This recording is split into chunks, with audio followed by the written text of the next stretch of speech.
स्वागत है दोस्तों आप सभी का फिर से एक नई वीडियो में। दोस्तों आज की इस वीडियो में हम लोग देखने वाले झारखंड अधिविद्य परिषद क्लास 12th हिंदी सब्जेक्ट का हम लोग देखेंगे, जो एग्जाम 15 फरवरी को होने वाला है। इसका वायरल प्रश्न को हम लोग आज के इस वीडियो में सोल्व करेंगे, जो कि आर्ट्स, साइंस और कॉमर्स तीनों स्ट्रीम के विद्यार्थियों के लिए काफी मोस्ट इंपोर्टेंट वीडियो रहने वाला है, इसलिए आप लोग वीडियो को अंत तक देखिएगा। चलिए वीडियो को शुरू करते हैं।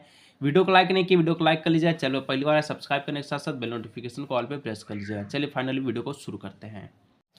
तो चलिए दोस्तों फाइनली वीडियो को शुरू करते हैं और देखते हैं खंड का के संबंधित प्रश्न से। इसका मतलब सबसे पहले हम लोग जो है 30 एमसीक्यू क्वेश्चंस को देखेंगे, जो कि आपके एग्जाम पैटर्न के अनुरूप है। ठीक है, सबसे पहले यहाँ पर खंड का है अपठित बुद्ध, जो कि एक पद्यांश है और इसको पढ़ करके गद्यांश को, ठीक है, 1 से लेकर 4 तक का प्रश्न का जवाब आपको देना है। चलिए पढ़ते हैं कि गद्यांश किस प्रकार से लिखा गया है।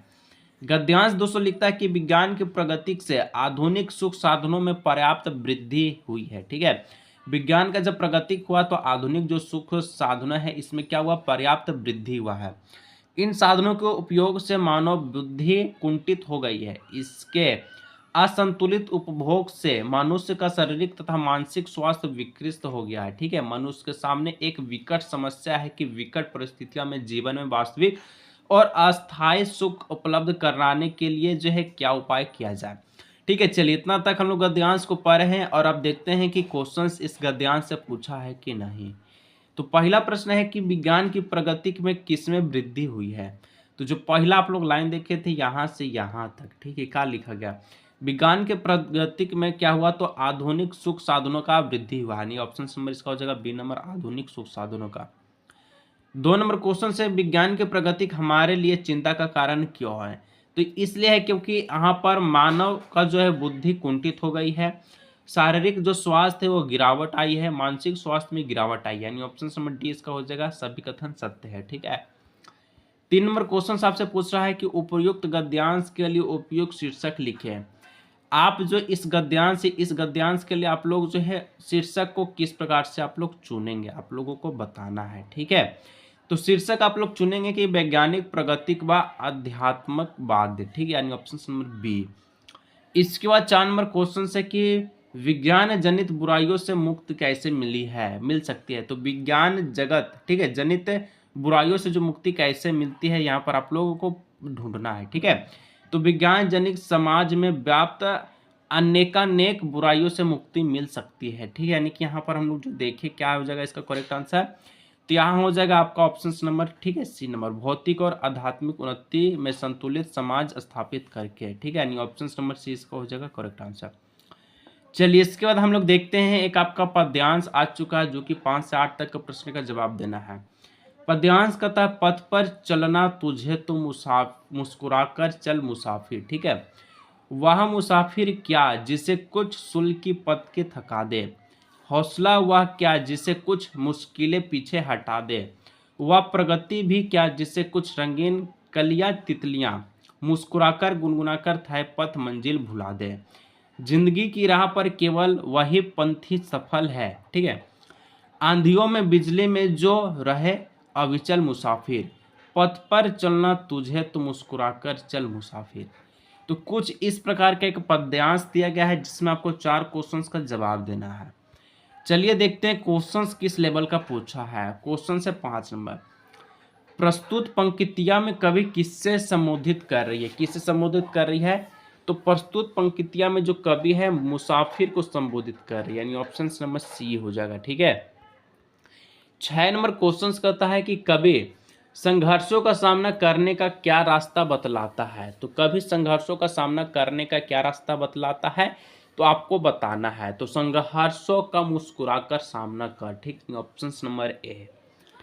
7 नंबर क्वेश्चन से उपयुक्त पद्यांश के लिए उपयुक्त शीर्षक को बताइए, यानी कि एक टाइटल देना है जो पद्यांश है। तो पद्यांश में हम लोग टाइटल देंगे मुसाफिर को ही, ऑप्शन नंबर डी हो जाएगा। 8 नंबर है निम्नलिखित में से मुसाफिर का पर्यायवाची शब्द। तो मुसाफिर मतलब होता है पंथी, जो रास्ता पे चलता है। ठीक है, यानी ऑप्शन नंबर बी। कुछ इस प्रकार से 8 क्वेश्चंस का जवाब आपको देना है, जो कि आपको अपठित पद्यांश और गद्यांश रहेगा, और ये 8 नंबर आप लोग पक्का कर लेंगे। ठीक है, खंड खा का जो प्रश्न रहेगा अभिव्यक्ति और माध्यम से प्रश्न रहेगा, तो इसको भी हम लोग सॉल्व करेंगे, आप लोग दिक्कत ना लीजिए। ठीक है, उससे पहले मैं आपको बता देता हूं कि दोस्तों बोर्ड एग्जाम 2025 के लिए सबसे बेहतरीन गेस्ट पेपर को हम लेकर के आ चुके हैं, जिसमें आप लोग 95% ला सकते हैं। ठीक है, गेस्ट पेपर में दोस्तों ऑल सब्जेक्ट अवेलेबल है और एमसीक्यू के साथ है आपका सब्जेक्टिव क्वेश्चंस है। किसी को चाहिए तो 99 रुपये में दोस्तों ये गेस्ट पेपर आपको मिलेगा, आर्ट्स साइंस और कॉमर्स तीनों स्ट्रीम का। ठीक है, आपको गेस्ट पेपर के लिए क्या करना होगा, तो इस नंबर पर आपको व्हाट्सअप करना होगा, इसके बाद हाई लिख के भेजना है। उधर से दोस्तों क्यूआर कोड दिया जाएगा, ऑनलाइन आपको पेमेंट करना है और गेस्ट पेपर व्हाट्सएप पर दे दिया जाएगा। 9 नंबर क्वेश्चन से कहता है कि संचार शब्दों की उत्पत्ति चर धातु से हुई है, जिसका अर्थ है, तो संचार शब्द का उत्पत्ति चर धातु से हुई है। ठीक है, जिसका जो अर्थ है चलना होता है, एक स्थान से दूसरे स्थान तक पहुंचना होता है। तो ऑप्शन नंबर सी हो जाएगा, ए और बी दोनों। ठीक है, किसी को गेस्ट पेपर चाहिए तो इस नंबर पर आप लोग व्हाट्सअप कर सकते हैं, 99 रुपये क्यूआर कोड के माध्यम से पेमेंट कर लीजिएगा, गेस्ट पेपर आपको व्हाट्सएप पर मिल जाएगा।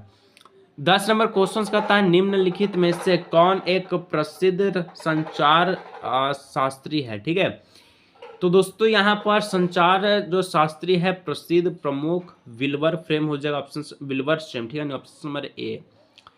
आलेख एक विधा है, आलेख दोस्तों एक आपका गद्य लेखन का विधा है, यानी ऑप्शन नंबर ए हो जाएगा। ठीक है, 12 नंबर फिल्म जनसंचार किस के माध्यम के अंतर्गत आता है, तो फिल्म जनसंचार दोस्तों ये आप सभी का श्रव्य, ठीक है, दृश्य श्रव्य माध्यम के जो अंतर्गत आता है, यहाँ पर आप लोग याद रखिएगा, दृश्य मतलब देखने योग्य, ठीक है, श्रव्य मतलब सुनने वाला, देखने सुनने वाला माध्यम।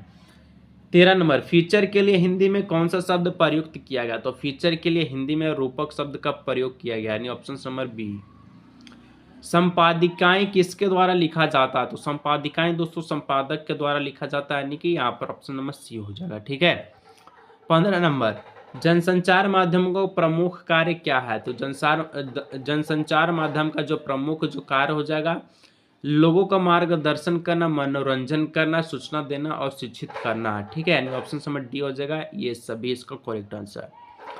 इसके बाद यहाँ पर आप लोग देख सकते हैं 16 नंबर क्वेश्चन से भारत में प्रकाशित होने वाला पहला अखबार कौन था, तो भारत में सबसे पहले जो प्रकाशित हुआ था उस अखबार का नाम था क्या, बंगाल गजट। ठीक है, बंगाल गजट इसका हो जाएगा correct answer, option number A. ठीक है, इसके बाद 17 नंबर क्वेश्चन से प्रत्यक्ष संवाद के बजाय किसी तकनीकी या आंतरिक माध्यम के द्वारा समाज के एक विशाल वर्ग से संवाद कायम करना कहलाता है, तो इसको हम लोग जनसंचार कहते हैं, यानी ऑप्शन नंबर बी हो जाएगा। ठीक है, विश्व की पहली फिल्म कौन सी थी, तो विश्व का जो पहला फिल्म था, फिल्म जिसको हम लोग बोल रहे हैं, ठीक है, वो आपका द अराइवल ऑफ ट्रेन था, यानी ऑप्शन नंबर सी इसका हो जाएगा करेक्ट आंसर।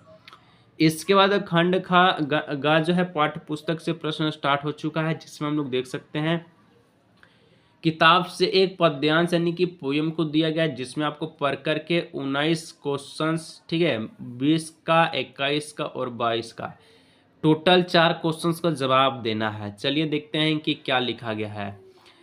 तो नत्य नैनों से आलोक उतर, ठीक है, उतर, कांपा अंधेरा फर थर थर थर, देखा महीना व मूर्ति धीती, मेरे वसंत की प्रथम गीति।